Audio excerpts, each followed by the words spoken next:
Please be seated. Proceedings are resumed. The member from East End continuing. I think the member has about 1 hour and 40 minutes left. Thank you, Mr. Speaker. Mr. Speaker, when we took the luncheon break, I was about to say one other thing before I go into my contribution, real contribution to the budget, and it was that when I entered here, within days of entering here, I joined the Commonwealth Parliamentary Association branch as a life member, and which was November 2000. At the time, your good self was the vice chair, I think, of the region. And within 6 months, the conference was being held in St. Kitts.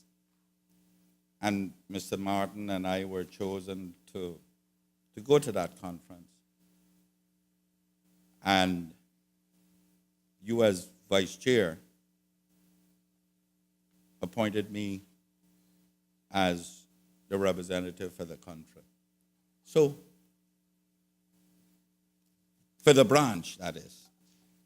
Thus, my baptism into what I should say is one of the best things any member can get into the Commonwealth Parliamentary Association. So I would encourage all members to pay close attention to it and get involved in it. Cannot do you any wrong. So you played a part in giving me my baptism too. Sometimes you submerge me for too long, but not to worry. I've always been like the phoenix. Rise from the ashes. Mr. Speaker, now I wish to turn to some of the subjects in this budget that may very well be viewed as a Houdini budget, because the government speeches thus far in defense of this budget they all sound good. Anyone can read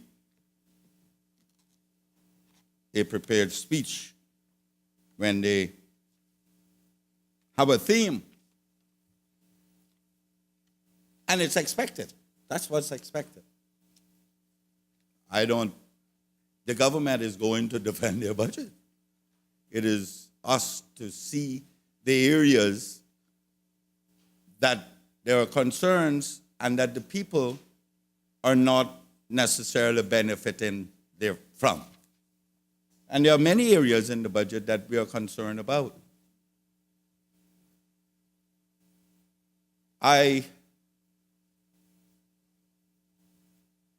know the Minister of Education is anxious to hear what I have to say about education. So I'm going to oblige her and start with it. Mr. Speaker, I've always been very close to the East End School, long before I was elected even. There was a point when one minister stood on the floor of this house and banned me from that school.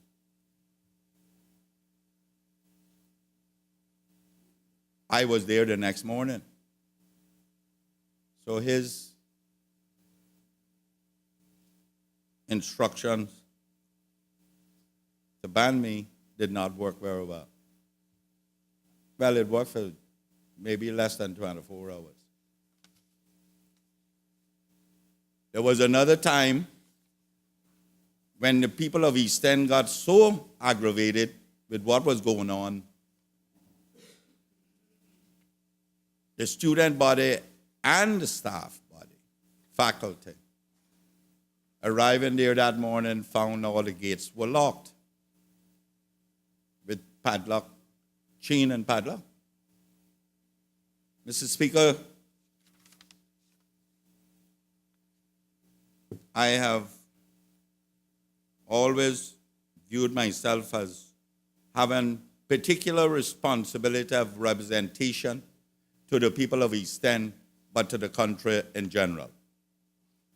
Thus, my proposal to the now opposition, and I want to talk about that a little later on, to start doing some visits.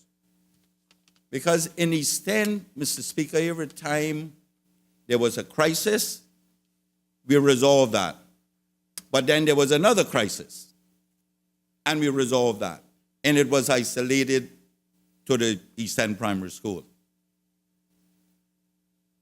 with little or no knowledge of what was going on throughout the country. Mr. Speaker, much of what I'm saying does not fall squarely on the shoulders of any education minister. And I'm not blaming them, because they come to this honorable house, every one of them religiously, and answer the questions that we ask based on the information that is available to them. So it is time I thought, that we should find out what is actually going on across our education, public education system, especially seeing that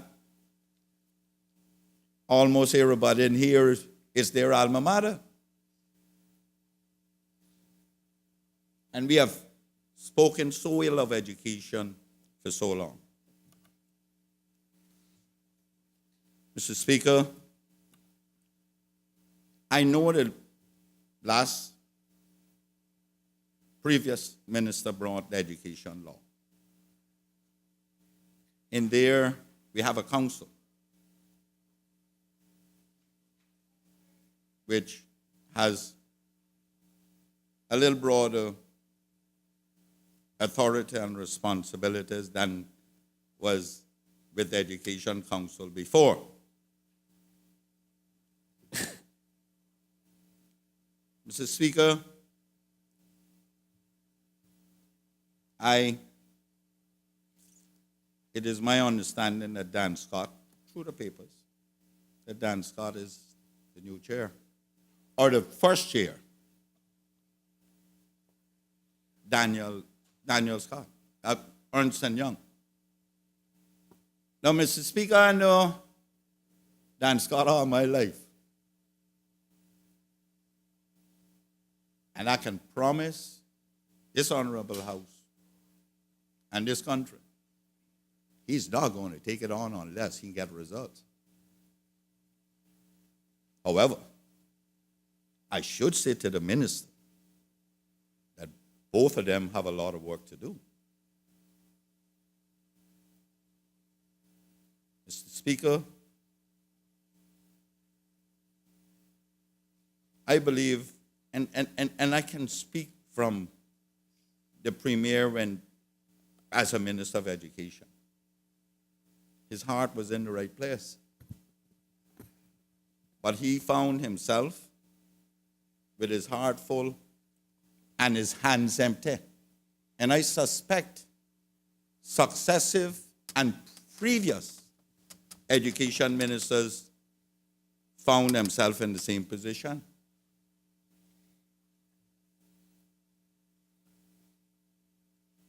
Mr. Speaker, if what we found at our government school does not make any human being cringe, then something is wrong with them. Nothing moves them. Mr. Speaker, there are lots of success in our public school, but we are not enjoying the success, and we're not providing for the additional success. Mr. Speaker, one of the successes that our public school enjoy is like when I was at CUC, my dearly departed friend Pedro Echenique was in charge of the line. I was customer service or somewhere. Pedro would hire the people, train them, and we would take them from him. But he did it in stride, and he understood you can't stop people's progression. The education system is in the same thing. Here's what is happening. The teachers teach our kids, especially the high flyers,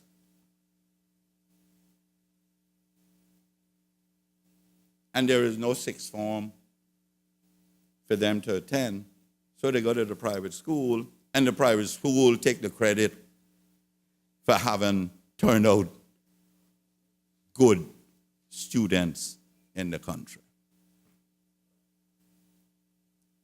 If we're going to contain our public system, then we must get the credit therefore. Mr. Speaker,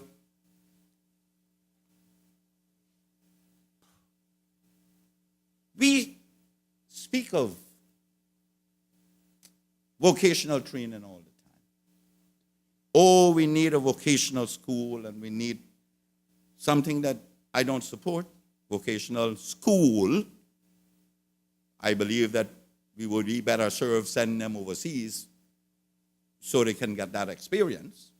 But not that I do not support vocational training, because I told my two boys, if you're going into vocation career, pick barber or mechanic. People's cars are going to break down and their hair is going to grow. You'll always be in a job. But, Mr. Speaker, many of the teachers that we met talked about starting vocational intervention or curriculum earlier. Like in the primary school, at the end of the last year in the primary school or thereabout, to expose them to it.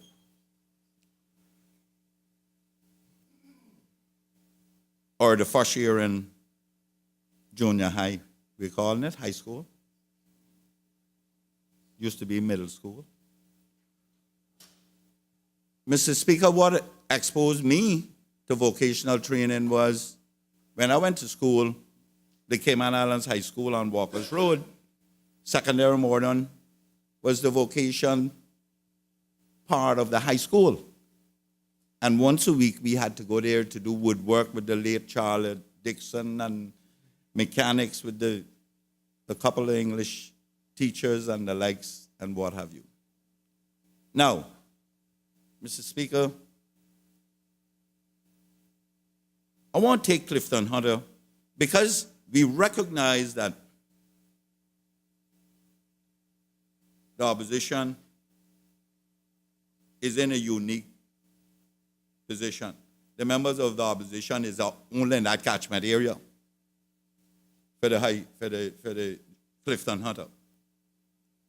Mr. Speaker, Clifton Hunter celebrated its 7 years of existence recently. 7 years? 6?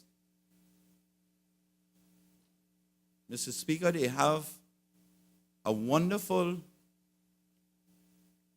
technical section. Auto mechanics, woodwork, electrical, but they don't have the tools. 6 years?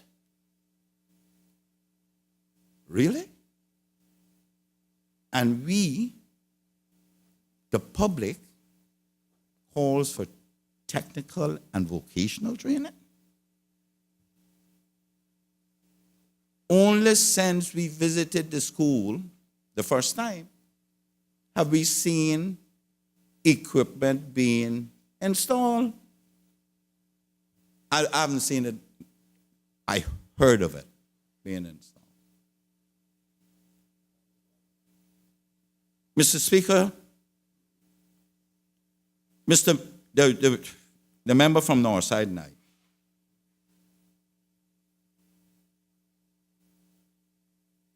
and prior to this current one, the late Edna Moyle, as well, Honorable Edna Moyle, complained that Northside and East End were too far away. That's why not insufficient attention was being paid to them. That's not true. That's not true. We thought we knew. The length and breadth of this country, the public system has been neglected. Let's go West Bay. We haven't gone Cayman or Little Cayman yet, Mr. Speaker, so I concede that those. I will concede those. Let's go West Bay.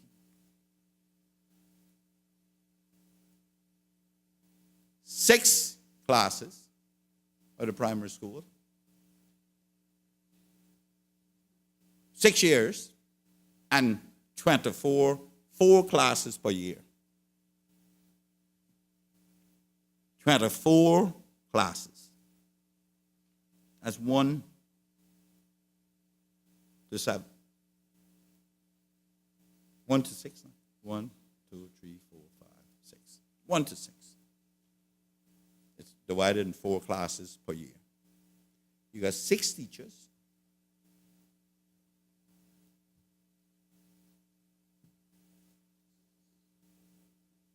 You got 24 teachers and only 6 assistant teachers. And let's hear the policy from the education department.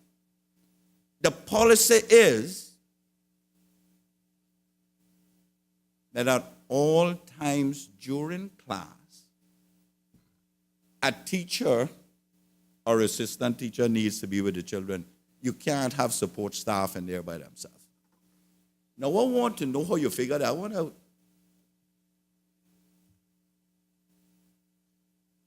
Mr. Speaker, is not unique to West Bay. It's the whole country.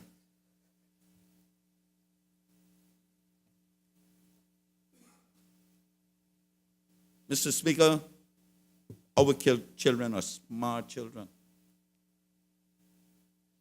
Very smart. Maybe more of us needs to go to these schools and learn and sit down, break out with some of those. We beat up on John Gray High School all the time about deviant behavior. Mr. Speaker, someone needs to go there and break those 9, 10, 11 years out and talk to them. That's what we need to do. And we will understand their hopes and their dreams. We will understand that they have a say in the future that they want, or they need to have it.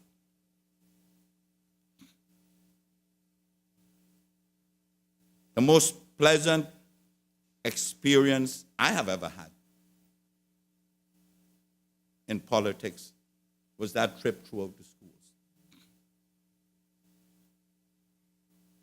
And Mr. Speaker, it can't be done half-hour.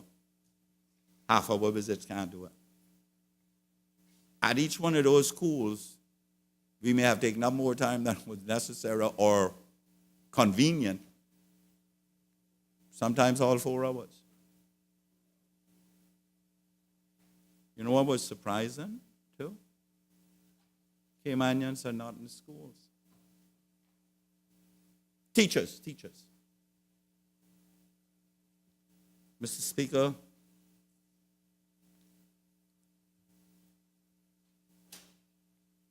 the minister has a big job to do. I met a young lady who I was extremely impressed with at Georgetown Primary. But I didn't know who she was. Mr. Speaker, when we were touring the facilities, the new hall that they're doing, because that's unfinished, and they were trying to get that done. Minutes before the tour finished, this young lady ups and tells me that she's Deborah Broderick's daughter. That was extremely pleasant for me. And she's the deputy principal.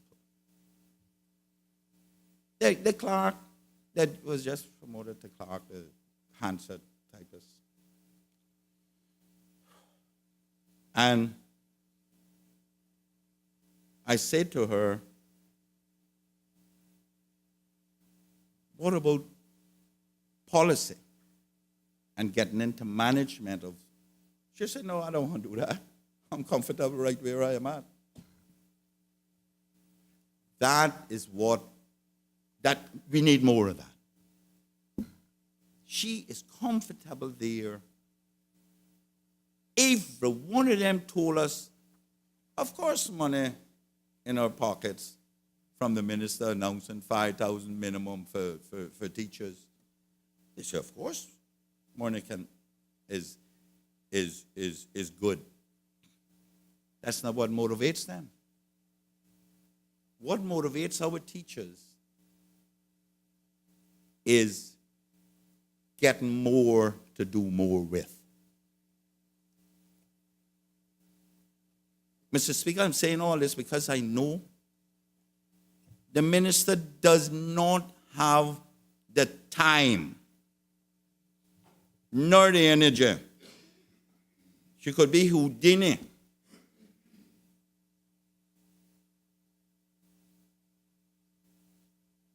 To micromanage and see what is needed to be done.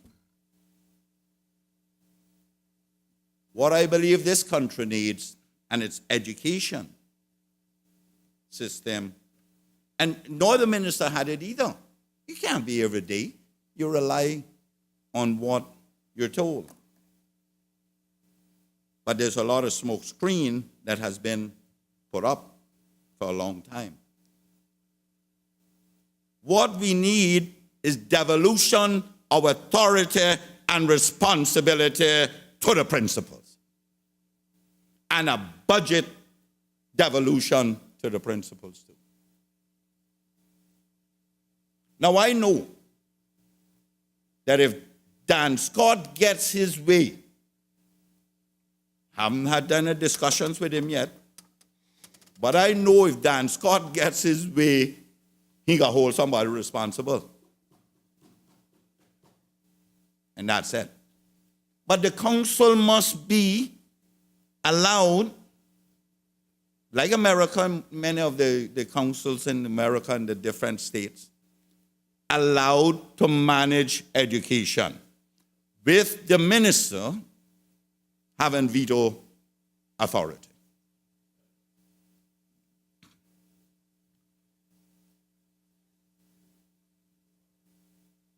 It just so happened we are fortunate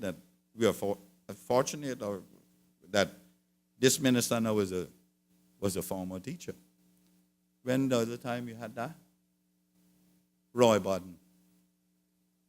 2 times in our recent history. Whether that's good, bad, or indifferent, it says something, but the fact is, education must be given to educators.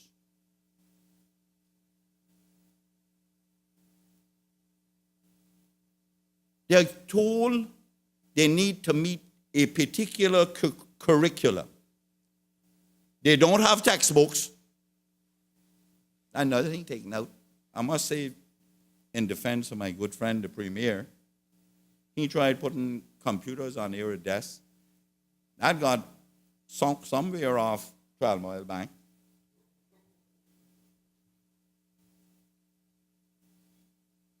Mr. Speaker, they are told to meet the curriculum requirements, criteria. No textbooks. And then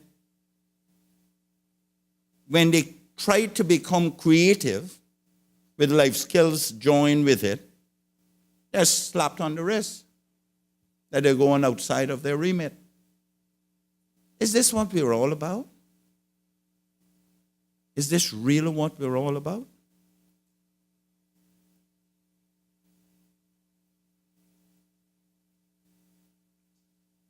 When I ask about boys with long hair and pierced ears and diamond earring and piercing in the eyebrow and the like, I was told that that's human right. Human right, discipline right. That's what is needed, discipline right. And if we cannot, this one gets me. Mr. Speaker, if we cannot say who, how, when comes in to our schools, then I think we need to find another job to do.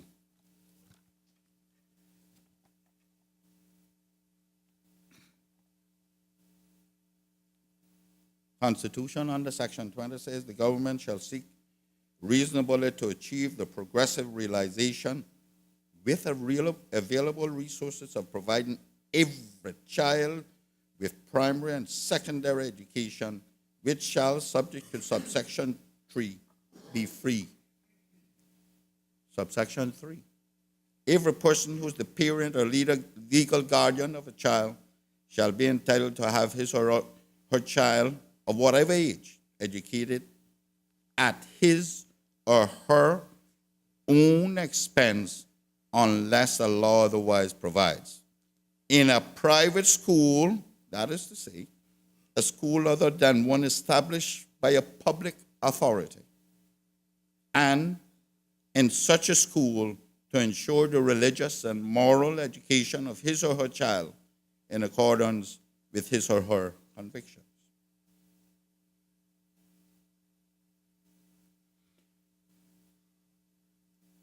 Mr. Speaker,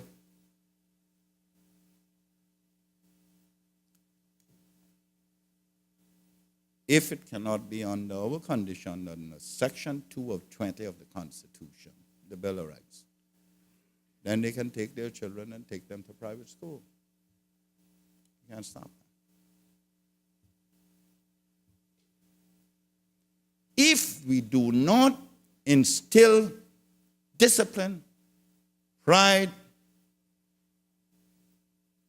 esteem in our children, our country is lost.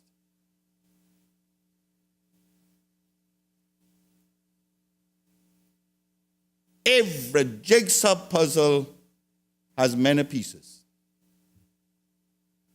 So too, if you liken it to this country.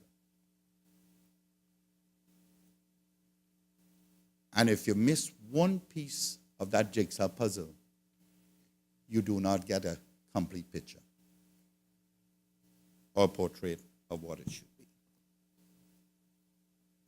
And I believe one of the central pieces of the jigsaw puzzle for the progress of a country is education. We have a job to do.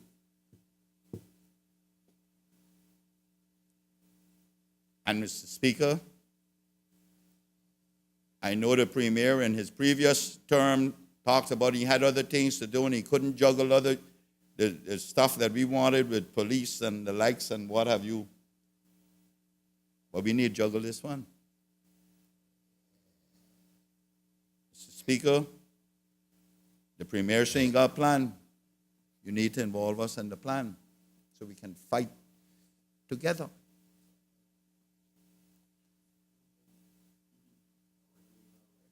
No fight? Okay. The speaker? Okay. We need to move away. You know, one of the things that, and I need to be judicious in what I say because it may very well get back and victimization, because that's right in this country. I need to be very judicious in how I say these things. But there is a very progressive principle in our public system. And I'll tell them the minister offline who that is, who said to me that education is top ever, and question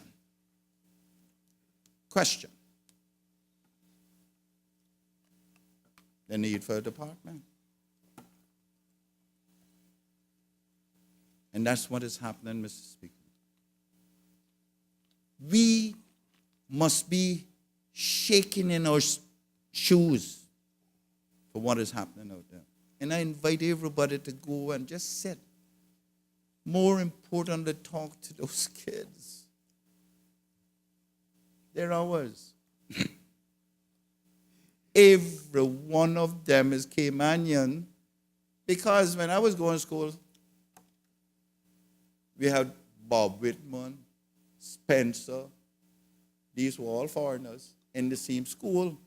Nowadays, the immigration department decides where children go. They say foreigners can't go into our schools. Nevertheless, those same kids are going to live forever in this country.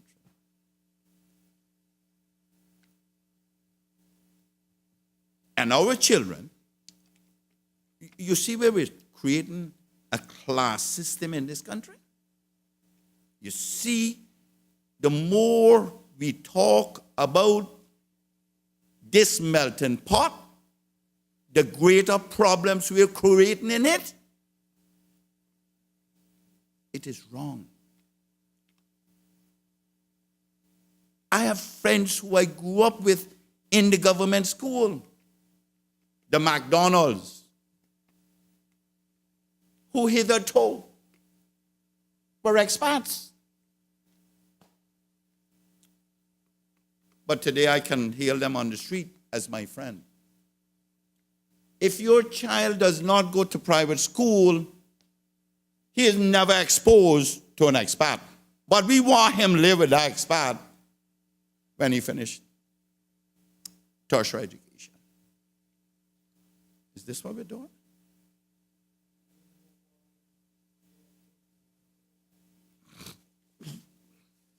Well, they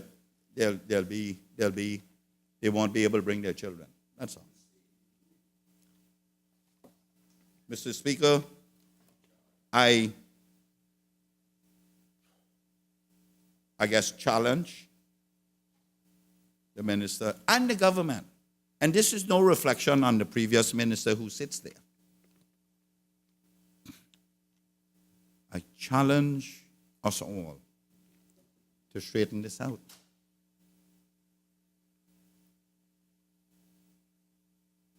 This premier in his SPS said that he recognizes this is his last time. Thank God.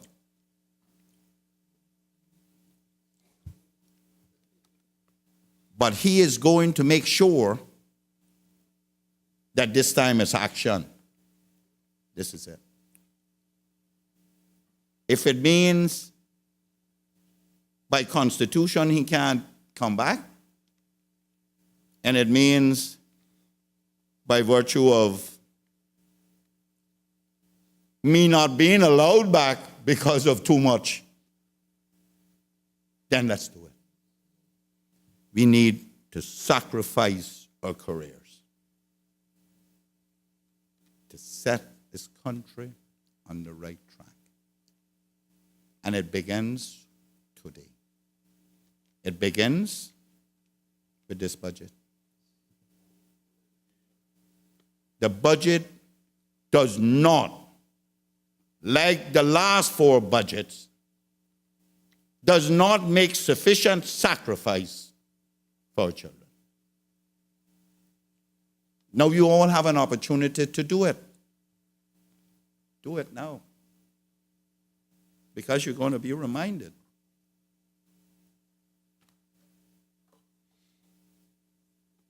Mr. Speaker,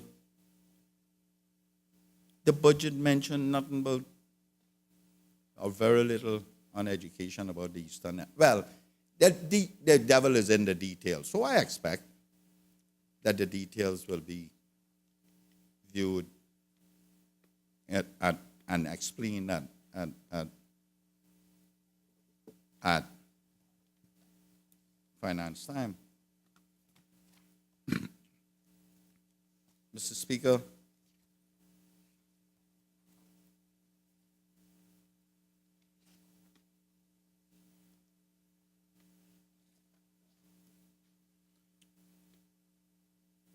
for years now, since 2010, I have gone to Cabinet on a regular basis to present my wish list, so to speak, on behalf of the people of East End. On the 25th of July, I repeated a call on education in the district of East End. And I said, the school is struggling with counselors, primarily because they are changed before the children develop the trust that they need, that is needed for them to be comfortable. The minister may wish to look into why the current one is being changed for someone who has been there before. Statistically, the school's population appears to be increasing in tandem with the district's growth. Over the last few years, we have witnessed a steady increase in the number of new student enrollment. Additionally, the advent of the Health City development seems to suggest that for the foreseeable future, the school will continue to grow. I believe that the school needs a comprehensive review of the physical plan, a review which should include property expansion, classroom sizes, vehicular entrance and exit, as well as additional sports and play space facilities. Certainly, along with a review of the school in its current location, we should address if it is time to consider whether we utilize the opportunity to look at the combining of the Eastern and Northside primaries and relocating to a suitable location in close proximity to Clifton Hunter. If we are to leave the school within East End proper, then the expansion of facilities is urgently needed, such as purchase of property next to William Allen McLaughlin Civic Center, which would also accommodate and upgrade to the Donovan Rankin playing field facilities. I haven't seen anything, I haven't heard anything being addressed about it. So I guess that has fallen on barren soil once again. But I gotta give the minister the benefit of the doubt. She just come in. I don't know what her constraints are. But certainly it needs to be addressed. Mr. Wheeler has also agreed, the member from North Side, that we should at least sit down, look at it. Let's look at it. We can't get there if we don't look at it. Mr. Speaker, I don't want to take up all my time on education, but it is a very important matter. We need to build schools in West Bay because I've never seen more hodgepodge buildings than at that primary school. It looked like somebody just threw mud at a wall and decided wherever it stick, they were going to do it. And that's years and years of building on and trying to accommodate the population expansion, population increase, wherever we want to call it. Mr. Speaker, it is of utmost importance that this country addresses our public school system. We come down here and we say to the minister in Finance Committee, the previous minister, that the schools don't have on a paper. The minister turns around, take advice, and come back to us and say, oh yeah, paper has been provided. But when we talk to the teachers, they say they're not going on. I don't know where it's going. And mind you, Mr. Speaker, we have to take this with some trepidation, I believe, that we could be getting spun a story too. But could never be that there's collusion from West Bay to East End now too. Could never be. Don't tell me we're colluding. The teachers colluding.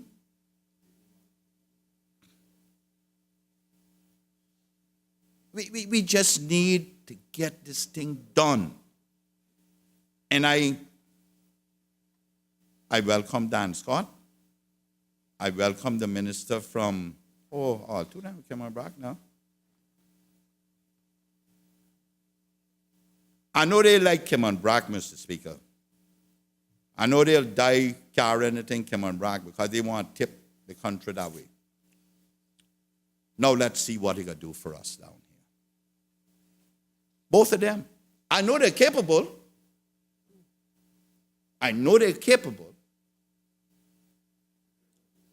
They know that I'm in support too. Whatever is reasonable, I'm going to support. I beg both of them to move with haste to bring an amending bill here for the devolution of authority and responsibility to the principals.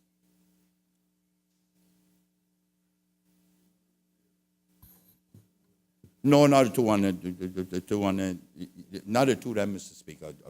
I don't trust the two of these. I said Dan Scott and the Minister of Education. I'm sure they're capable of, and I know they'll fight for everything for Cayman Brack, both of them, and these two too, but now it's time for them to deal with it straight across the board. And I trust Dan Scott. But he's going to want to get things done. And I'm ready. Whenever. You'll probably teach him too. Well, Mr. Speaker, the minister wants credit for appointing Dan Scott. Yeah, but we know how that go. Bracca. Mr. Speaker, and that's who you trust. That's who you're most comfortable with, your own people. And she also most comfortable with my cousin, who is very capable. He's a stickler, so somebody better know what they're doing. That's Darrell Rankin. So Dan has a good person in him there, and I believe the member from South Sound as well is on it. I don't even know how many people on it. 15? Someone straighten some of them out, Dan. Anyway, Mr. Speaker, I think that I will, and I would like now to turn, Mr. Speaker, to, Mr. Speaker, this is not them this is coincidental, but not deliberate, but I need to turn to the dock now. It just so happened that the two of them sit together over there. But one leaves while the other one stays, and I'll be able to handle that one by himself. Mr. Speaker,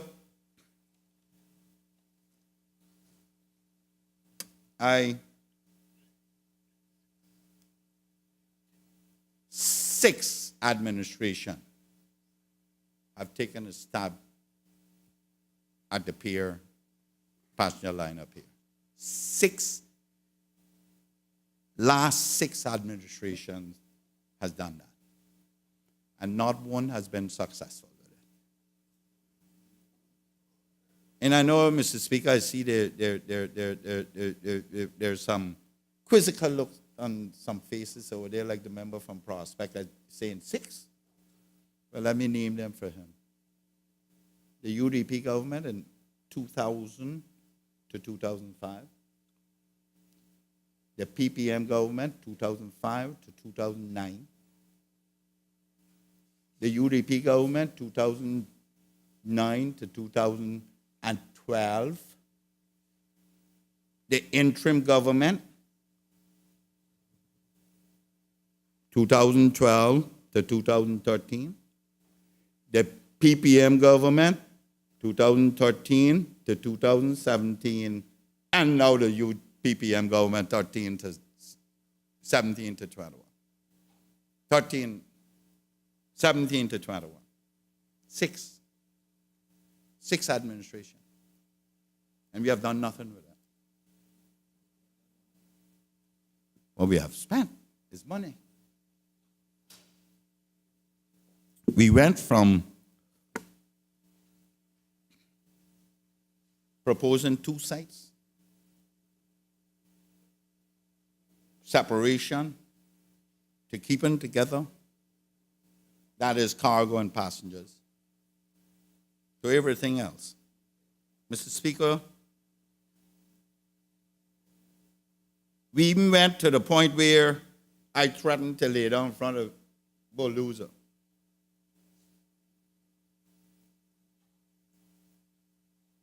Now, we're back to removing it, but combining it in breakers. Mr. Speaker, there was a point that I wholeheartedly supported the piers. I said, let's get on with it if that's what we're going to do. If we're not going to do it, then stop it. And let's enhance what we have. To tell you the truth, I don't know where I'm at now. And that's unusual for me because I always have a position. Why I don't know where I'm at, Mr. Speaker, is because no one seems to be able to tell us what is happening. And I know we question my good friend, the leader of the opposition, position the other day that in his debate that there's no such thing as 300 million.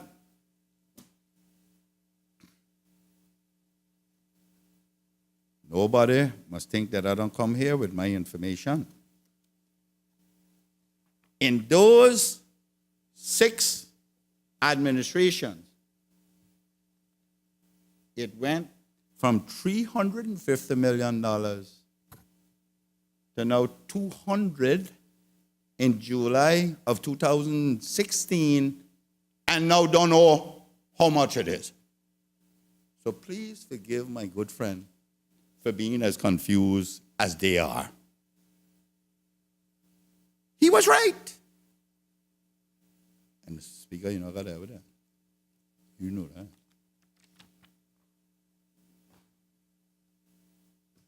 It even reached the point where the ministers, 2 ministers, stopped the UDP and said, do not build it. And if you go ahead with it, I will have no alternative but to tell the governor not to assent to it. You remember that? I remember that. Elefante. Mr. Speaker, one thing I've followed closely is the sequence of events during the last 17 years. Now, here we are. Let's come back to the present. After I've now vindicated my good friend, the member from the North Side, leader of the opposition. Because he was right. From 350, all over the place it been. From 150, 200, 300, 350. The injection, 250 to 1.2 billion. Oh, all kinds of things. Now it's all nobody doing. They got more paper and that's dark now than enough. We paid out almost $3 million in lawsuits, all kinds of stuff we did. But through it all, this administration, the previous one, has been the most secretive with it. And maybe they realized that the UDP was too open, that was stopped them. I don't know. But I do know they have been the most secretive. We have even asked them to give us a presentation, but don't trust us, you see. Nevertheless, the leader of the opposition is on the Security Council. He not say not me about it. We can keep a secret until you break it, you know. This is our country we're talking about. And say you cannot discuss this matter outside this room. And I would go and destroy my country, really? That's what you all think we are? Huh? I will beat you politically, and I'd expect you to beat me politically. But when it comes to the security and matters of these breaches of security in this country, we have to trust each other. Mr. Speaker, let me look at what we're doing here now. One of the members over there floated this thing about home important. I heard that, and about moving up to breakers and what have you. Now, first, before we get there, let's talk about the current dock. The minister is saying that it's all on track. The minister is also saying to justify spending whatever it is, that may be 100 to 500 million, somewhere in there.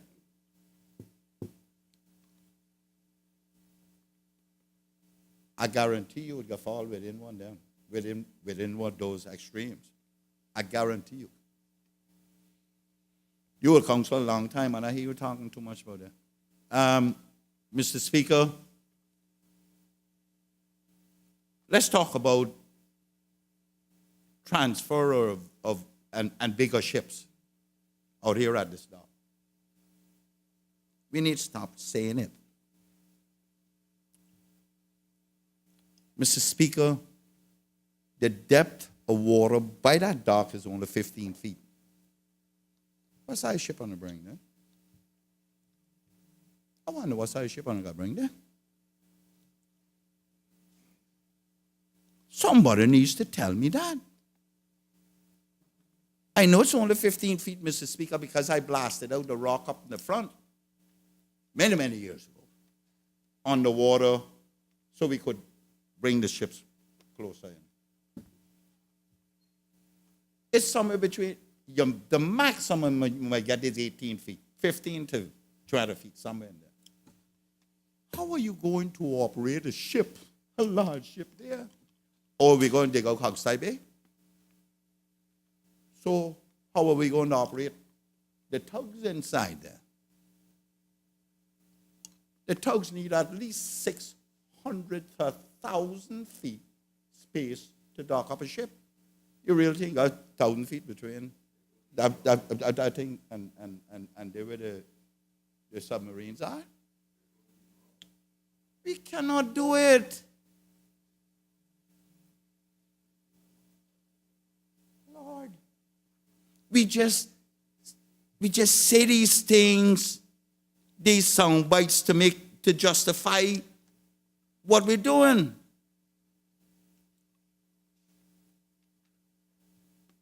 Then let's talk about the piers. Mr. Speaker, we continue to say we need 4 piers. 2 piers. No, it's 4 piers. It is 2 piers out, but you have 4 docking piers, one on either side. We want 4. Let's talk about the 4. If it's the, what they call class, Genesis, the big one, averaging 6,000 passengers. On any given day, I've seen more or less 5, 6 ships out there. 3 to 5,000, 3 to 4,000 passengers. Let's say it's 24,000 people coming off. They come by boat. So now, each of those ships, each of those launches carry about anywhere between 300 and 400 passengers. And they arrive there in 20 minutes. Passengers disperse. Now, let's talk about tying 4 ships up. Like the member from Prospect said, it changes the face of Georgetown. Let's get that straight. The landscape changes. We have 4 Genesis class by the dock. 6,000 passengers each, 2,000 staff, crew each. Let's call it 30,000 people coming through. Where are we going to put them? We can melt them into the Georgetown streets. There is the potential to, within 1 hour, disembark 30,000 people. We melting them over. That's what we're going to do with them. Let's take it a little further, Mr. Speaker. Right now, or a while back, we promote this country 7 Mile Beach, number 1. If the passenger wants to go 7 Mile Beach, a big percentage, want to witness this very famous beach so they can say, take pictures and say that they've been there and the crystal clear waters. S. So, wow, they send them up there. Listen to me. So, Mr. Speaker, we had a number of spaces on West Bay Beach that all these people could go to. Royal Palm, Tika Beach, Public Beach, the Governor's House. What Handel place name? A Calico Jacks. And right. Now, Do we know how many of those are left? Public Beach and by the governor residence. DART has closed them all. Where are we going to put our passengers so that they may have a rewarding visit to our country? Of course, we can increase the opportunity for them to go Botanic Park, the this, the that, what have you. How many are going to choose that? The Stingray City as well, the turtle farm, what have you. And we need to talk about that turtle farm. We need to get rid of that, sell that off, give that to the passenger liners, make them put one dock out there so they can bring in 2 ships there in West Bay. That's what needs to happen with that. Mr. Speaker,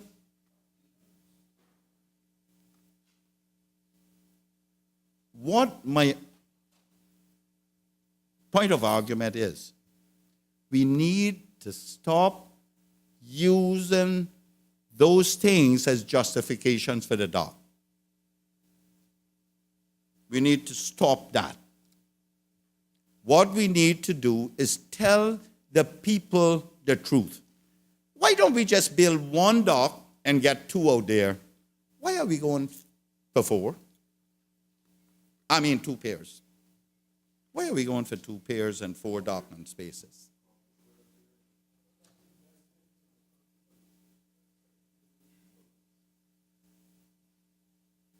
Look like we try and get to that $100,000 in one fell swoop. Now let's talk about overnighting, Mr. Speaker. Mr. Speaker, this country is not anywhere near resembling Ibiza in the Mediterranean. What are they going to overnight for?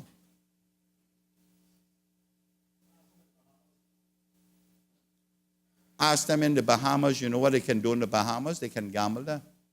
And those are only one-nighters from Miami. That's the intent of those. Now, Mr. Speaker, follow my argument. The passenger liners, any ship on the waters is operated on efficiency based on time and distance and fuel burn. Somebody need to work that out, the formula for that. Try to figure out what that means. They have already designed maximum efficiency on that ship and the distance and the ports and the speed they have to go to get there to achieve maximum efficiency for their bottom line. Now, they need to get maximum out of that 1 week as well, so they need to visit countries, a variety of countries. So they overnight in Cayman. Their passengers doesn't have anything to do because we shut down at 12. No attraction at night. 1 o'clock. Yeah, well, you would know how long you're open. Mr. Speaker, because you're the premier, right? Mr. Speaker, the laws in this country prevents gambling within our territorial waters. So are we going to change that so they can gamble alongside that? That's what we're talking about. Because cruise liners maximize their profitability, their profit, by virtue of gambling on the ships. So as soon as they depart here, They open the gambling casinos, and they run 8 knots down to Mexico, and they get in there tomorrow morning. One whole night of gambling. We got to make them lose that to one night here. We need to stop saying these things to justify it. Just go ahead and build the docks, if that's what we're going to do.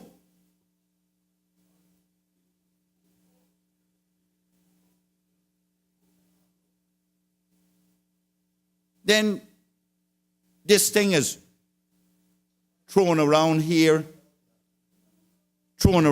about how important. I would like to know who came up with that. How? I got to tell you a reckless how to get revenue, but it might hurt you, your friends. I got to give you one good one, get plenty of money. You don't worry, cuz. This whole important thing, Mr. Speaker, there's so many things against them. They're talking about doing a dock and breakers, and they can home port from there. Isn't that the same thing as mixing cargo and passenger liners out here? Same thing. But let's look at it. Right now, the majority of those passengers on those passenger liners come from America. They join in Florida. That's why you see vast acreage of parking down by the passenger liners. Why? Because people drive to get onto the boat. So they don't have to pay for a ticket. They spend $100, $150 in gasoline and join the ship. What we're asking them to do is to spend $500, $600 to fly out of Miami, to join a ship that they could have joined in Miami. Okay? Now, we must beef up security. Are we going to pay for that? Because the concentration of Americans anywhere is a threat to the world. Or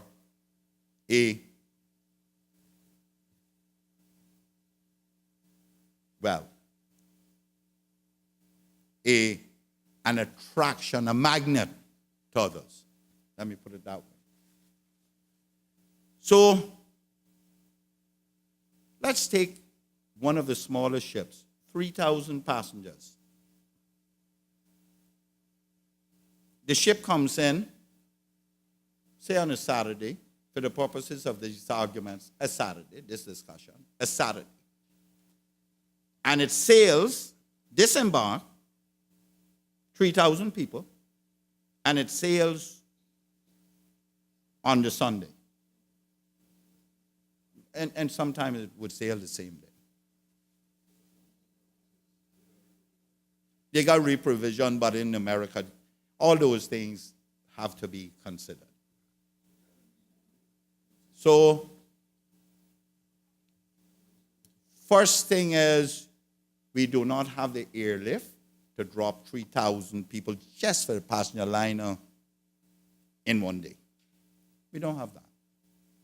So that they don't have to pay hotel and the likes. But more importantly, we don't have the airlift to take those off who are leaving off their vacation.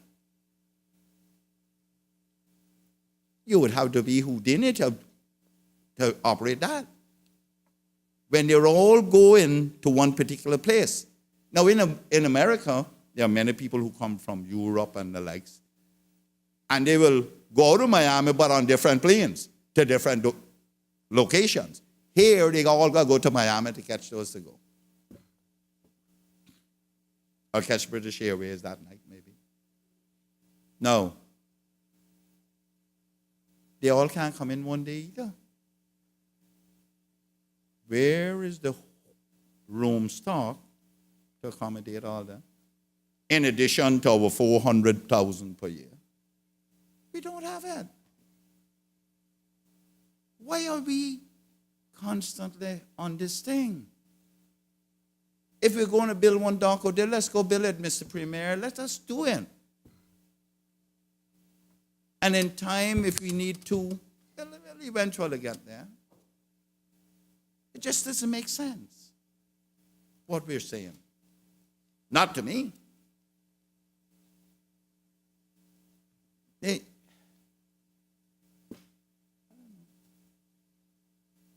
Everybody that comes into this country and comes up with one harebrained scheme, everybody swallows it. What happens the day that they have to change out the generator or the shaft on the generator? Do we have equipment in this country to do that within hours? Absolutely not. All these things we got to consider. We need to change out the bearing. You think we got equipment, get that down to that dock? One on a low buoy, and the type of low buoy that is required to change out a shaft bearing? Mr. Speaker,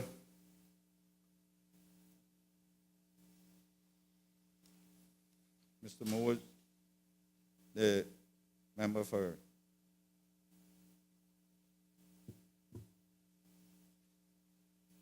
tourism and public transport, also talked a little bit about public transport. We're doing nothing. I encourage him to do something. Right now, the Public Transport Board has put a freeze on all license. Caymanians can't get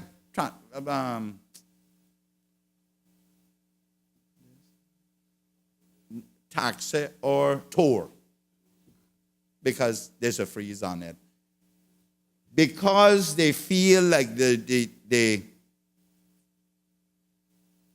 like there is insufficient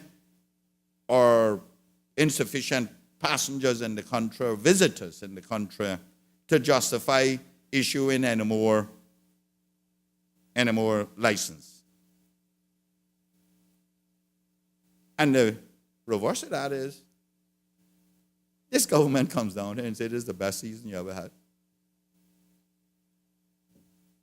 How do we work that out? Frozen for years. And that public transport, I say, David, he said the counselor for Georgetown West on that, right? Listen carefully. Mr. Speaker, that's one part of it that you need to deal with. Mr. Speaker, I wonder if I'm the only person on the road that drives the road in Cayman. I'm sure I'm not. Them, you know you're always on the road going up to East End, right? Once or twice a week. I'm up there every day. Be careful. I'll find you. Mr. Speaker, that public transport section needs serious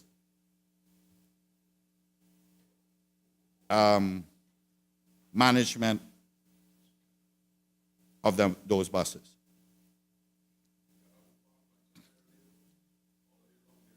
I know they try, but it has to be that they're short of staff. Mr. Speaker, they do anything?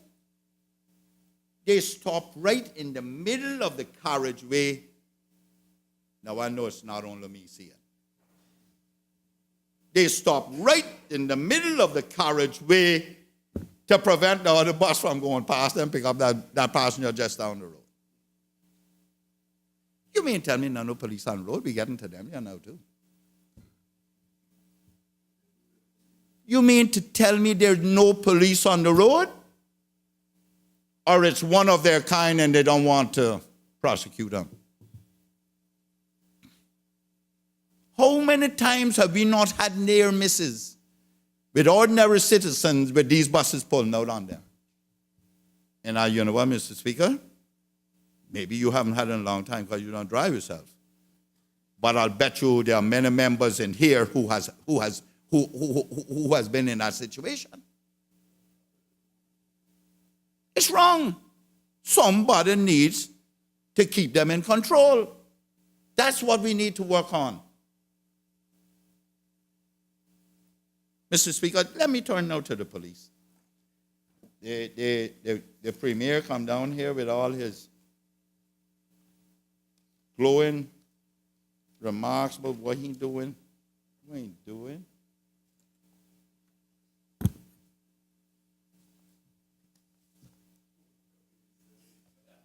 Mr. Speaker, he says he's going to put 75 new policemen in place over the next year. Next 3 years. Sorry. Mr. Speaker, that's all well and good. I don't know where he's getting them from. I hope air efforts is going to be used to recruit young, progressive Caymanians. But, Mr. Speaker, I should tell the Premier that is not all there is to police in the country. Mr. Speaker, the kind of behavior that has been brought into this country, we now are required to put mechanisms in place to control it. Here's what we need, in my view. We need to introduce license plate recognition by bringing a bill here, a law here, to ensure it is enforceable and send people tickets electronically and charge them large money. I brought a motion here some time ago about our school zones, where it appears like the shuttle is driving on the road. We have no respect for the other road user. The NRA has just had to put traffic calming devices right there along parallel with the airport to try and control traffic flow. Mr. Speaker,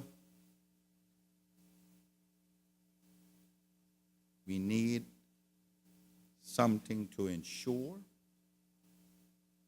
people are put in a position or disciplined from breaking the law.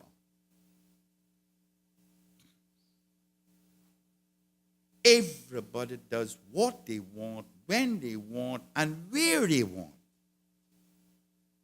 And nothing is said nor done to try to curb the behavior.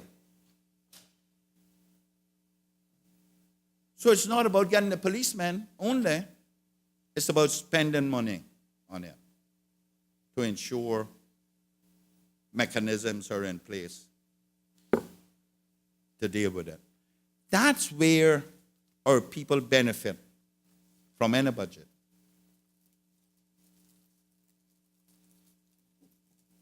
Let's look. I see the licensing department is now saying all those with temporary plates. All those with temporary plates needs to now come and pick up their permanent plates.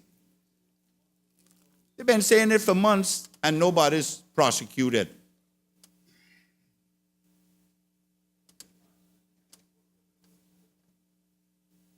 Mr. Speaker, we don't even know what they're doing without license plates. We don't even know what they're doing without license plates. All manner of crime in this country. I frequent a particular spot, and there's one car there with the sticker signed July last year. Really? We need mechanism where who's responsible, and I think at Finance Committee we'll have to ask that. Who is responsible for the enforcement of traffic offenses? Is it the licensing department? Is it the police? It appears like there is some gray area that needs to be addressed. This is the less discipline I've ever seen in this country in my lifetime. And I'm sure other members will agree with me. In the meantime, I better go license my vehicle, or you know what's going to happen? I'm going to be prosecuted. Why?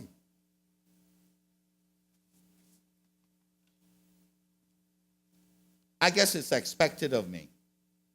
The other thing I want to see the government do that is not represented here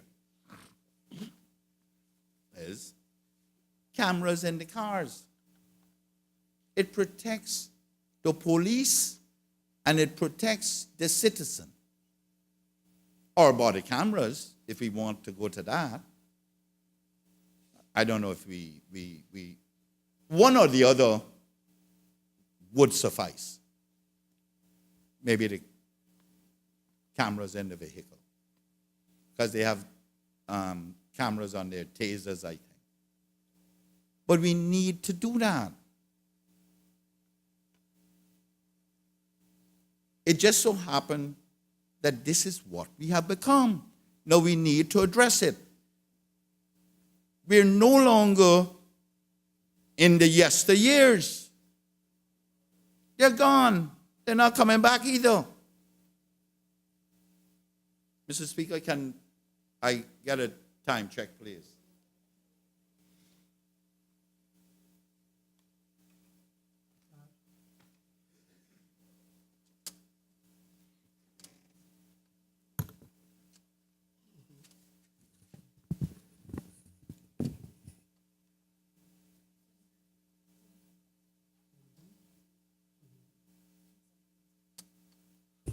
Honorable member, you have 17 minutes left. I wonder if they took off a 0 off the back, that or 1 off the front.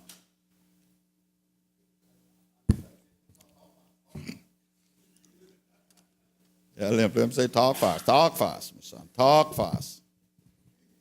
Mr. Speaker, a lot of this we will get, but those are the ones I wanted to get in. There are others that I think needs to be addressed as well, as that has just as much importance. Health, provisions for crime, housing. Because you know the irony of all this is that no PPM government has ever built it a house. Not one. Mr. Speaker, I beg my good friend, the Premier, to do not allow himself and I to leave these honorable chambers with such legacy. Yeah, in 2001 too. Mr. Speaker, housing is very important to the well-being of our people. Mr. Speaker, the Premier said in his presentation, I believe he started off, first paragraph, time marches on. Time marches on. It sure does. From friends to enemies to hug up friends. Time kills you. It also reminds us, time also reminds us that the great equalizer is not far away. Because there was a time when I look forward to tomorrow. Now I fear tomorrow because it's one day less to get done what we should have done. Speak for yourself too. Your day is filled with your day is filled with NOTHING. Mr. Speaker, it is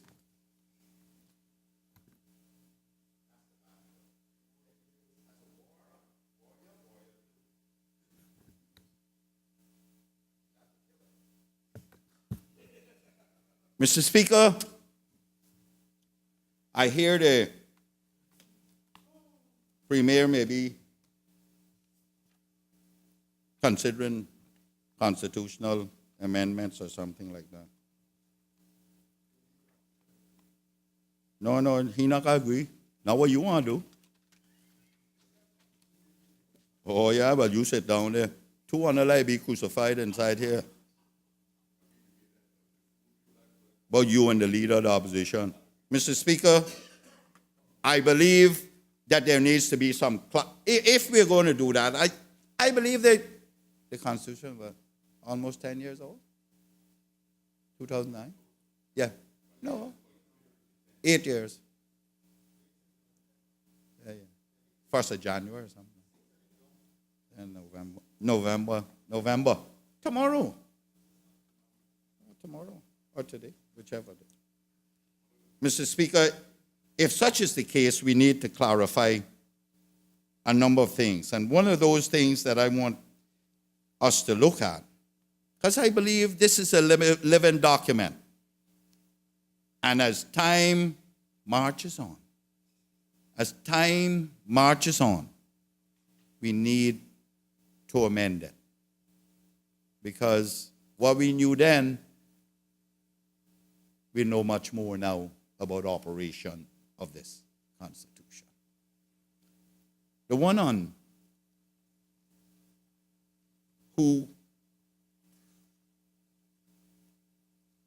how we define our positions in here needs to be done. I've said that a long time, especially the separations in here. Because it requires, it says in this section, opposition political party includes a group of members of the Legislative Assembly in opposition to the government who are prepared to support one of their number as their leader.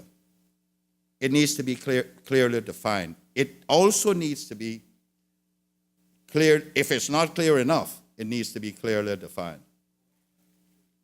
It's clear as day to you as the Premier. So you're saying that we really are the official opposition then? We are? Okay. And for the purposes of this, we are an opposition political party. Okay, cool. Thank you. So we don't need to clarify that one then. For all and sundry. Mr. Speaker, the other one is the appointment of the Premier, which has been as to when you can gain the majority, whether it's within the election or after the election. We also need to clarify that 400-day absence. Mr. Speaker, we cannot expect to be a country on the modern day, on the world platform, have our kids, our people, work globally, because that's how we're asking them to be, to get themselves educated globally, spend 2 years, 3 years overseas out of the last 7, and can't come home and run for office. That needs to stop. We need clearly clarify that. If you're Caymanian, I tell you what, if there is someone who left this country for 5 years working in Europe to get experience, and we here beating up our gums as politicians, and they come home and 2 days later get nominated and they win the election, we should be ashamed of ourselves. You should be ashamed of yourself. That means she wasn't doing the job that people asked you to do. Don't you agree, Mr. Premier? Yeah.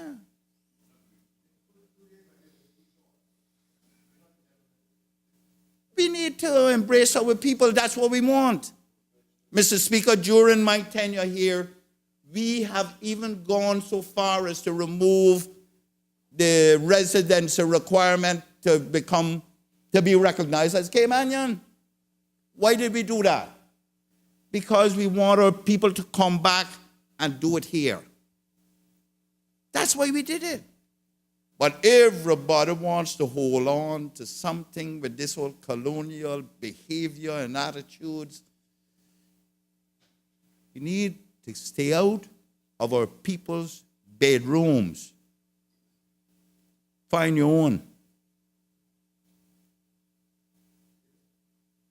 Yes, really. I only say that cartoon, and yeah. I say it for your purposes. Mr. Speaker, it is time that we approach the Caymanian involvement in their own country from a little more liberal perspective. We need to move away from holding on to people's hands and leading them or holding them back. They're Caymanians. They must be entitled to it. The other thing is, when you go on the voters' register, you're there for life. You can't change being Caymanian, you know. You could go to Timbuktu. You're still Caymanian. I see the Attorney General. He's Jamaican, you know. He's originally from Jamaica. That's where he's from. Is there anything? I hope he's not shameful of it or embarrassed by it because I say it. That's where he's from. I'm Caymanian. 8, 9, 10 generation. We live long too. 100 and odd. So you tell the Premier his wish will not come true. You want to read no obituary here? Mr. Speaker, I see too many of our children, our young adults, and these are all my last pleas for us to do.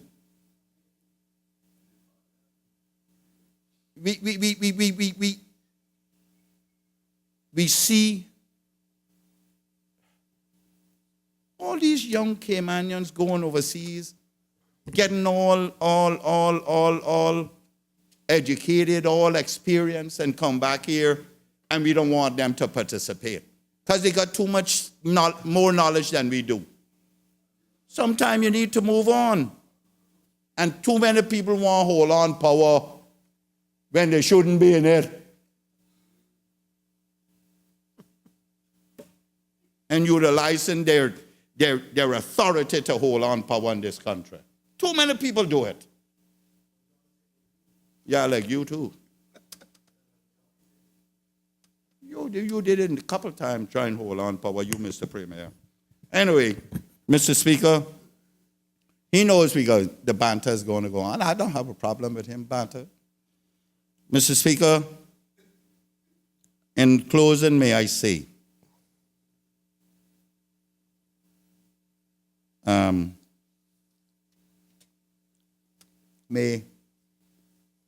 and I better don't say it because I don't have it in front of me. Gibran said, may the wisdom of God scatter our ignorance. I don't want to say all of it because I might get it right. But Mr. Speaker, I invite your good self, sir, to reconsider some of the rulings that you have. Please don't go there.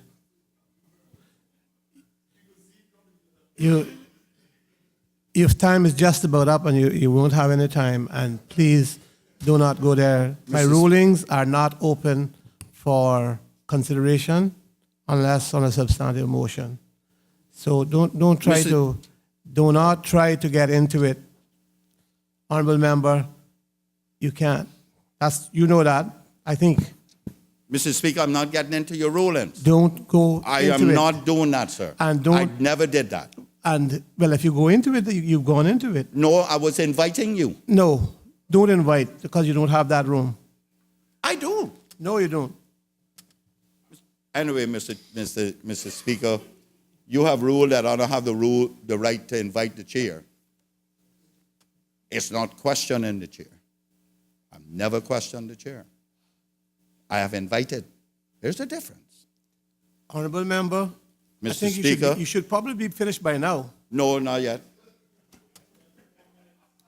Mr. Speaker, I do believe I have wind up time.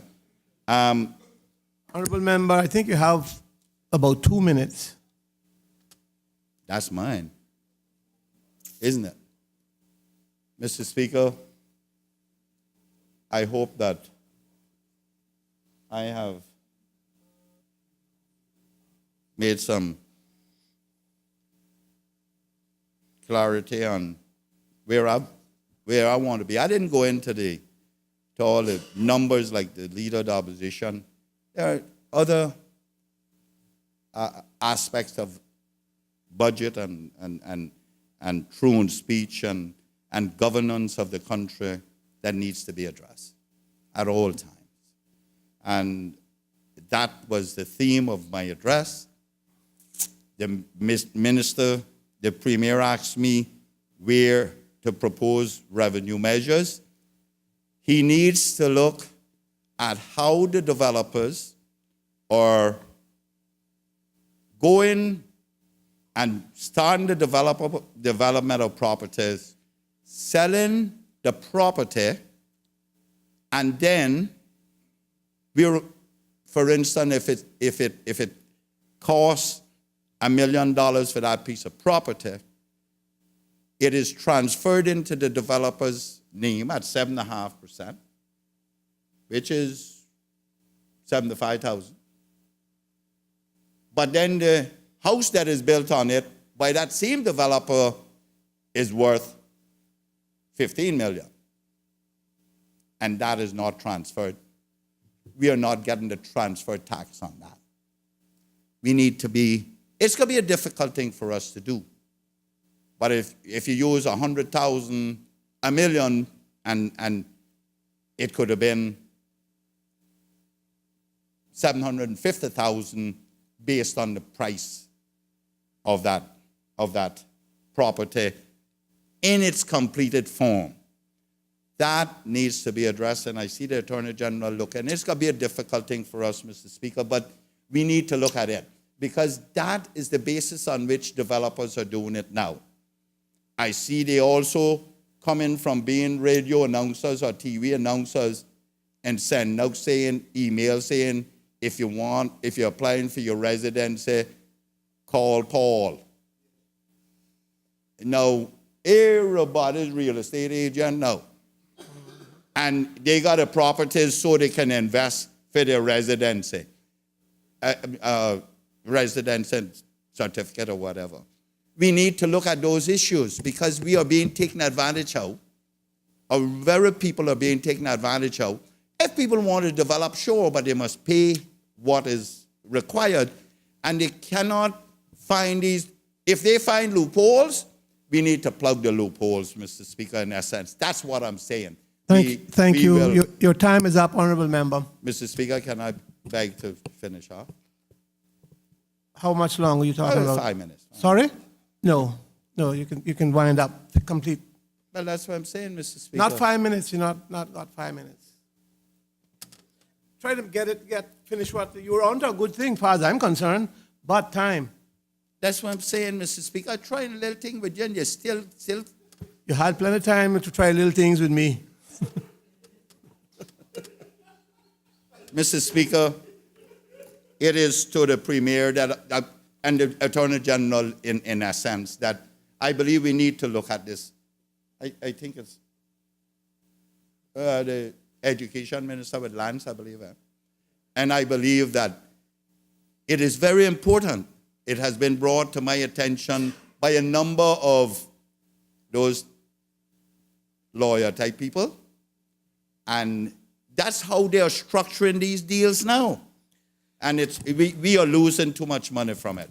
We are losing too much money. Honorable member, your Speaker, time is up, and you now make me tell you thank you. it is Mr. past Speaker. the hour of.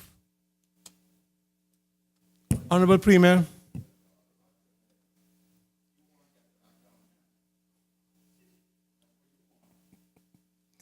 I figure you can try that pretty soon too. Thank you, Mr. Speaker. Mr. Speaker, I move the suspension of Standing Order 10-2 so that the member from East End can continue beyond the hour of interruption.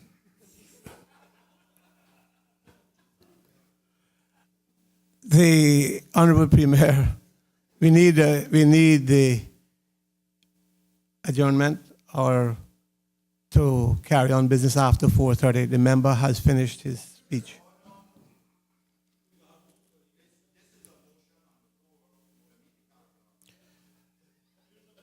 I didn't think that the Premier was moving a motion as such for that. I thought I thought as you and him was doing all through your speech was a banter, cut and trust. I don't think that he meant that at all. Mr. Speaker. Sorry? Yeah, I don't think so that he meant that at all. He certainly meant to adjourn the House or to carry on. He's always reneging on everything he ever did. Yes.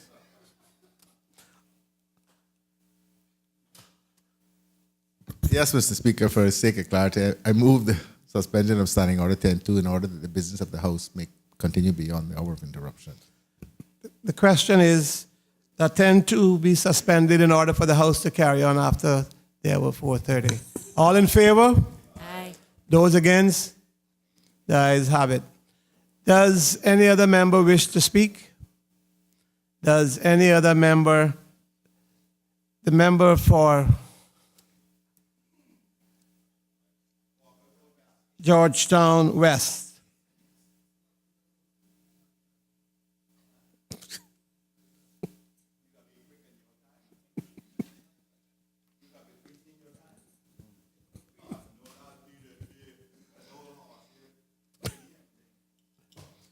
You won't get that.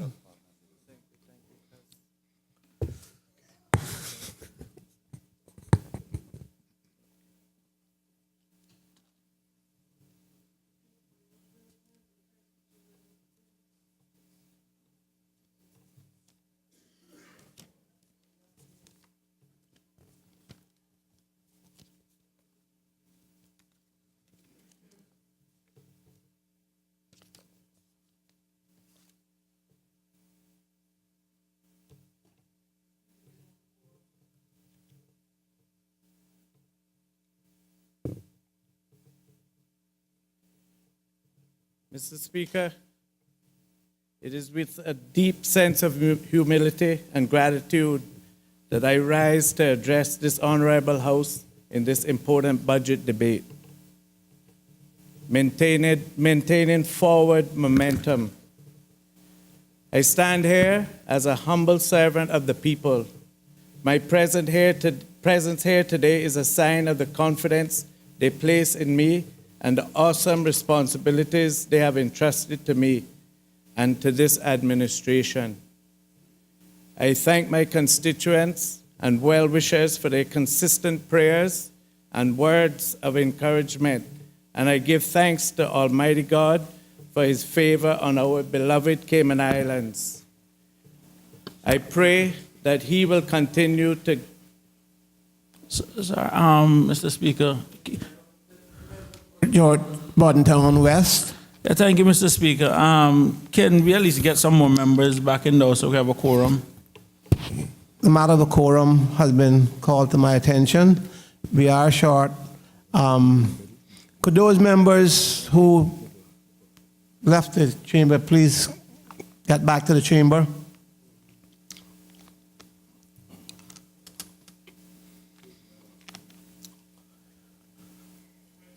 A good honorable member for the opposition, they leave you by yourself.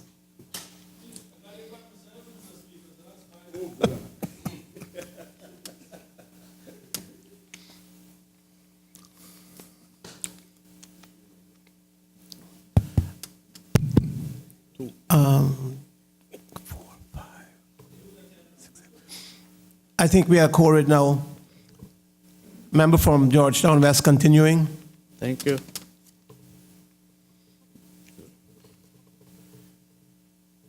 And I give thanks to Almighty God for his favor on our beloved Cayman Islands. I pray that he will continue to guide our path and decision making and bless our nation.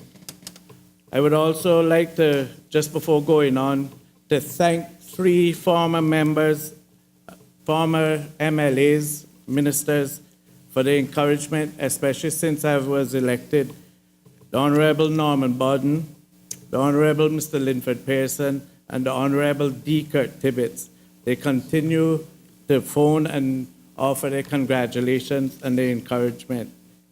Mr. Speaker, as a freshman MLA, I've had the opportunity to listen to a range of presentations from various ministries and departments. They each made their case for funding for programs and initiatives within their respective areas of concern. While all submissions were relevant, given that funding is not unlimited, decisions had to be made as to which programs would deliver the greatest benefit to our people and this country at this time. Mr. Speaker, I extend my congratulations to the Premier, the Honorable Alden McLaughlin, on his policy statement and plan for sustained social and economic development. I also commend the Minister of Finance, the Honorable Roy McTaggart, on his budget address. Mr. Speaker, in the short time I have been an MLA, I have gained tremendous insight into the processes and inner workings of government. I have always said it. I have been in politics, I feel, from 1983, but it's been on the outside.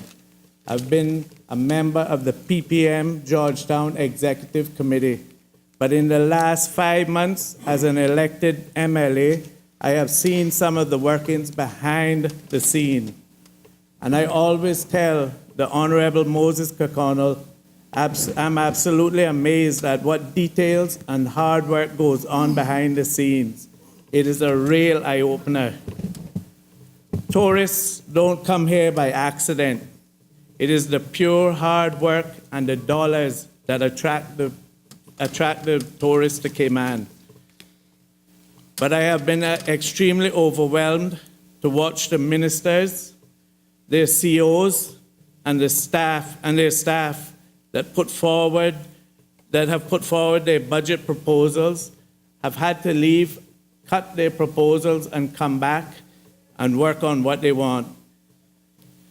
It is them, the ministers, their COs, and their staff that put in the unbelievable hard work and late hours.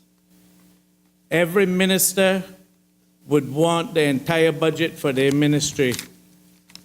Ultimately, it is the Premier, the Honorable Alden McLaughlin, who gives the final okay. But he will go on the advice of his ministers and consider what is best for Cayman and the Cayman people. There is no budget that will please everyone.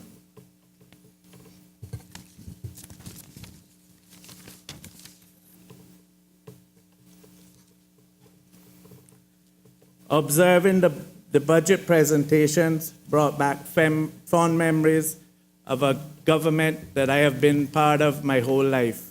It is a family government. We have had the Premier, a Deputy Premier, ministers and councillors and backbenchers. That is the McTaggart white family government.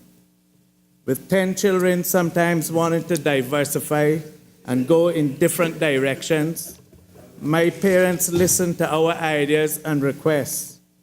And my father, who was the Premier of that government, decided the best way forward. As the heads of our household, my mother and father kept the balance between our needs and our wants, always in consideration of what is best for our family and our business enterprises.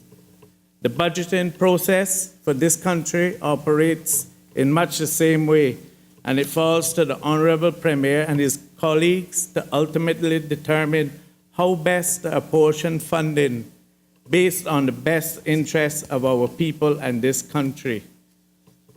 Some of my favorite times were the long hours that my brothers and sisters spent listening to Uncle Roy on his porch.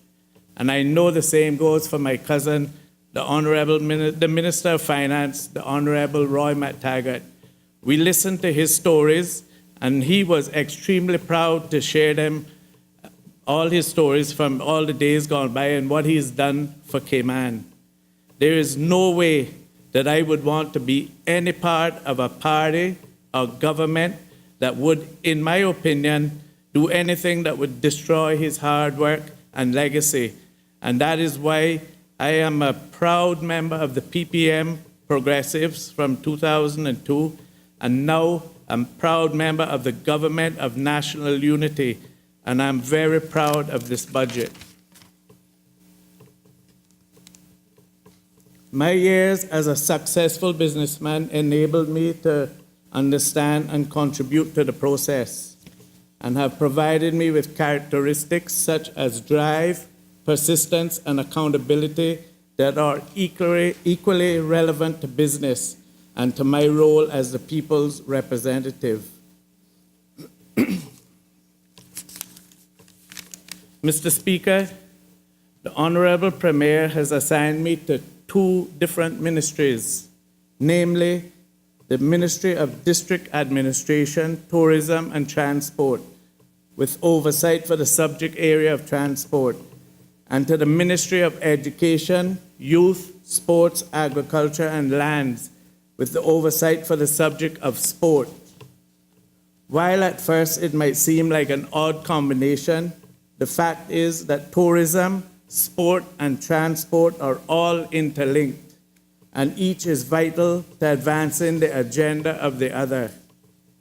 Indeed, anyone who knows me or knows of me would be aware that my passion for sports goes back more than 4 decades to the days when I proudly represented these islands in cricket.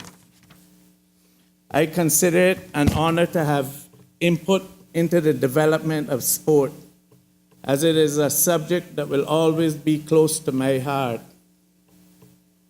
I just want to read a text I just got, which shows the progress of sports in Cayman. We continue to make strides in all sports across the world. Today, Vanji Ramjeet won the amateur roundabout box stock division at the World Watercraft Championship in Naples, Florida. I got that from Ventisha Connolly, who is very proud of what she's doing.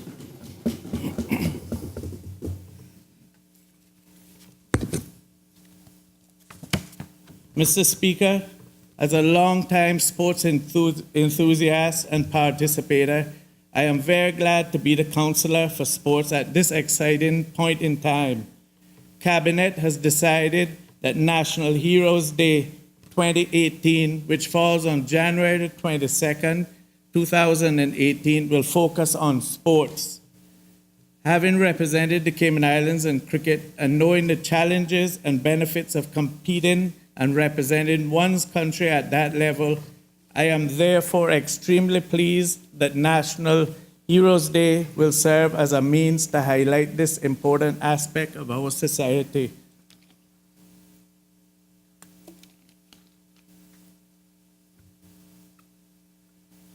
Mr. Speaker, National Heroes Day is one of the largest cultural events on the national calendar. Under the direction of the Ministry of Culture, the National Heroes Day Committee, which is responsible for executing this annual event, has therefore had representatives from the various national sports associations, the Ministry of Sports, the Department of Sports, as well as the district constituency representatives and representatives from Government Information Services and the Protocol Office. Mr. Speaker, the committee has used the same categories as have been used in previous years. It has been working on identifying early pioneers, that is, persons who made a significant contribution to the early development and delivery of sports in the Cayman Islands, and pioneers who made significant contributions from 1960 to 2006, and emerging pioneers, that is, persons who made significant contribution from 2007 to the present. Persons who are now deceased, but who were leaders or long-serving members or significant contributors on specific areas of sport will receive a certificate of recognition. There is also a category for those who may not have been leaders but have been long-serving in a particular sport. Mr. Speaker, the general public was asked to nominate those persons that were felt to be deserving of these awards, and the committee has spent considerable time reviewing the nominations. I am sure, Mr. Speaker, that those deserving sports heroes will be duly recognized in next year's National Heroes Day event. And as the Councillor for Sports, I am looking forward to celebrating with the well-deserving recipients at this event and continuing to support and highlight the positive benefits of sports to our island.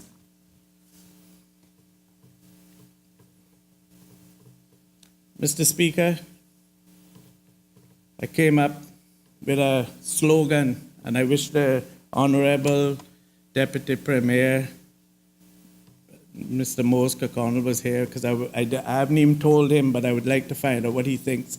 My slogan is, float the dock to be able to float education.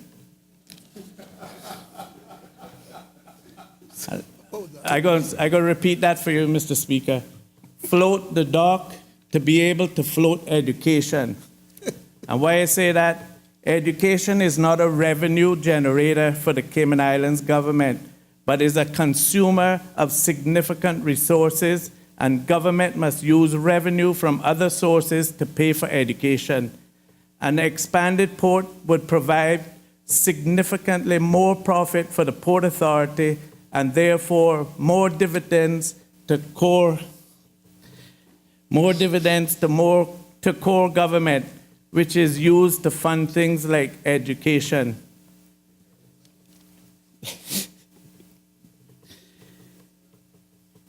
I just want to go on record to say that education is extremely important to this government. Mr. Speaker, the Honorable Minister of Tourism's budget address was filled with positive news, particularly regarding our tourism industry's growth. I trust it will provide confidence and reassurance to the public at large that the tourism industry is in good hands and is outperforming expectations. Outstanding results over successive years have brought millions of investment dollars to our economy. As the Minister stated, based on performance to date and forward bookings to the end of 2017, we estimate to finish the year with a combined on-island visitor spend of approximately CI $644 million, or US $766.5 million from cruise and stayover arrivals. This is just one example of the direct spend going into our economy from the tourism industry, and there are more. Given the strength of the industry, new priorities are planned. Sorry, I repeat that. Given the strength of the industry, new properties are planned, existing ones are being transformed, and more jobs and business opportunities have been created. This is all good news for the country, and even better news for the hundreds and hundreds of Caymanians who depend on the tourism and hospitality sectors in order to support their families. Mr. Speaker, using transportation as an example, it is easy to see how more visitors on island translate into more business for taxi drivers, tour operators, and omnibus operators, and even limousines. To meet growing demand for these services, in 2016, the Public Transport Board approved 52 additional licenses, including 41 taxi permits, 1 limousine, 1 water sports, and 8 omnibus licenses. In 2017, 30 additional licenses were issued, allowing for 11 more taxi permits, 10 more tour operators, 6 more omnibuses, 2 more in water sports, and 1 more limousine license. All of these increases represent more employment and opportunities for Caymanians. Mr. Speaker, growth brings opportunities for change, and I am pleased to advise this Honorable House that a comprehensive review of the national taxi rate system was recently conducted by Deloitte at the request of the board.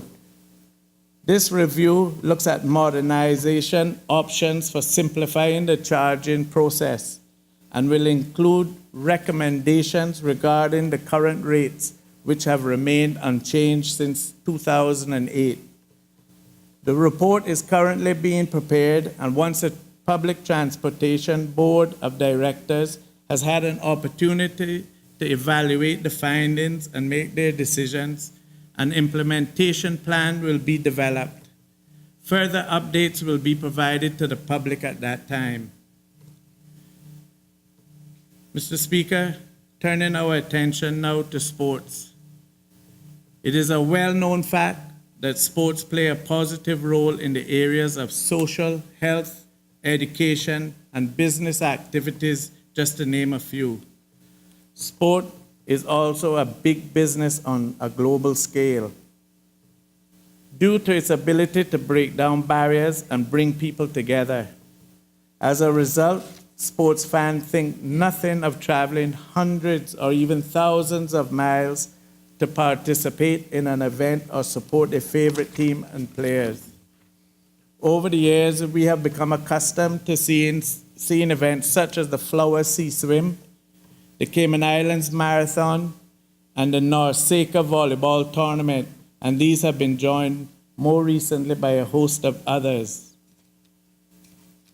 One such example is the upcoming NCAA Cayman Islands Classic, which is a men's preseason basketball tournament. This event takes place from the 20th to the 22nd of November at the new John Gray High School Gymnasium and will feature 8 top Division I men's college basketball teams from the United States. Hundreds of fans, alumni, and supporters are expected to travel with each team, leading organizers to anticipate at least 1,000 visitors arriving on island for this event. Mr. Speaker, this influx of visitors drives a corresponding increase in demand for a range of support services, which in turn provides an immediate injection of funds into a wide variety of local businesses. In this instance, due to the sheer volume of visitors expected, all available transport companies have been engaged to take care of the transportation needs. The number of rooms required is so high that 3 hotels are providing accommodations. Then we have restaurants, car rental agencies, attractions, and a host of other businesses that will be patronized during the tournament, enabling them to earn a welcome boost to their bottom lines. The benefits of hosting tournaments are not confined to commerce. Whenever and wherever possible, opportunities are always sought to ensure our people reap direct benefit to. While the visiting teams are on island, coaching clinics will take place to give our youth an opportunity to learn from some of the best, how to improve their own skills. And when I say the best, I should perhaps point out that the team from the University of Iowa ranks at number 10, while Cincinnati ranks at number 15 in the league. In addition to the coaching clinics, other members from the basketball program will be volunteering behind the scenes, making this a truly all-inclusive experience. Over the 4 days of the tournament, CBS Sports will be streaming the games, providing our islands with extensive media exposure online and through various social networks. Mr. Speaker, high-profile events such as this build the Cayman Islands' credibility as a sports tourism destination, which translates into long-term sustainable benefits. Taking into account that the average sports visitor usually travels with 1 or 2 family members or friends, sports tourism presents a lucrative opportunity to promote other aspects of our tourism product to this captive audience. The initial impact of hosting a tournament may be a cash injection to the economy, but the longer-term impact is the conversion of sports fans to tourists, leading to repeat visitation. Mr. Speaker, as the Councillor for Sports, I'm committed and look forward to doing all that I can to support the development of sport, both at the community level and with respect to promoting sports tourism. Since sport is a passion of mine and a passion for many in this country, I keenly support the principles of sport for all and will be targeting sports-based initiatives to enhance youth development and community cohesion. Just to touch on Georgetown West, my constituency, I am proud to say that we have formed, we've opened our district constituency office, Georgetown South and Georgetown West. Councillor Barbara Connolly and I would like to go on record to thanking Minister Hugh for any time I call for any problem within our constituency. I just call him, and within hours, I get a call saying everything. In fact, even today, I had to show him a message I got from one of our constituencies who was very pleased with an update on the road on Gorin Avenue, and I would like to thank Minister Hugh.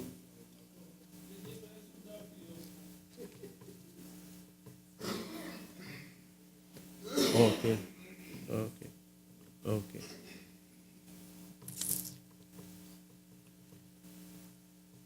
In closing, I would like to thank the Honorable Minister for Tourism and the Minister for Sports for the individual support, assistance, and guidance they have provided for me since I became a part of their respective ministries.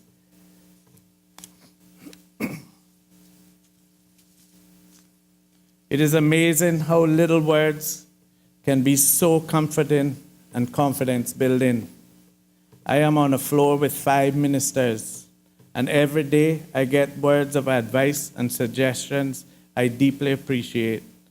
I would like to thank the Premier, the Honorable Alden McLaughlin, the Honorable Juliana Connolly, the Honorable Dwayne Seymour,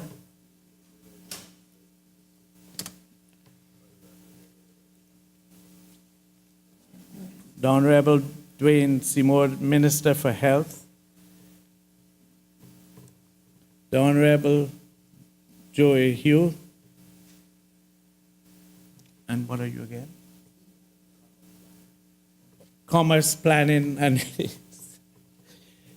Infrastructure, and the Honorable Mose Connell, the Minister of District Administration, Tourism and Transport. I work on on the floor with the four of them, and each day they come into the office or I pass them on the floor, and I get pure encouragement, and that is only helpful for me. I know the Minister of Finance, my cousin the Honorable Roy McTaggart, is on a different floor, and the Honorable Tara Rivers, the Minister for Financial Services, on different floors. And whenever I see them, I also always get comforting words, and I appreciate it, and I thank them very much. I work with the Ministry of District Administration, Tourism and Transport, and the Ministry of Education, Youth, Sports, Agriculture, and Lands, and I have been welcomed by everyone. But I just want to mention a few who have gone out of their way to make my life so easy. Joel Francis in sports. Anytime I call him, within minutes I see him responding and solving the problem. And special mention to those where I seem to live nowadays, and that's in the Ministry of Tourism. And special ladies in the Ministry of Tourism is Ventisha Connolly, Sue Ransomi, and Gina Matthews. These three ladies just make me feel like I am doing nothing and just floating along and getting congratulations, but it is their hard work and time, and I really appreciate it.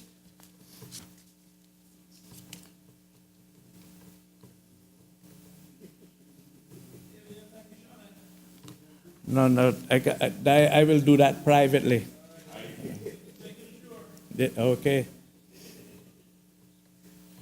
I also wish to extend thanks to the chief officers and the talented and experienced civil servants who work alongside our private sector partners to grow opportunities and improve the quality of life for all who call these islands home.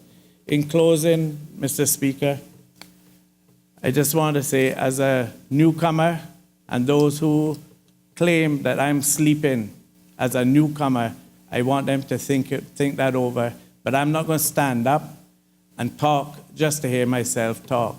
I want to thank you, Mr. Speaker.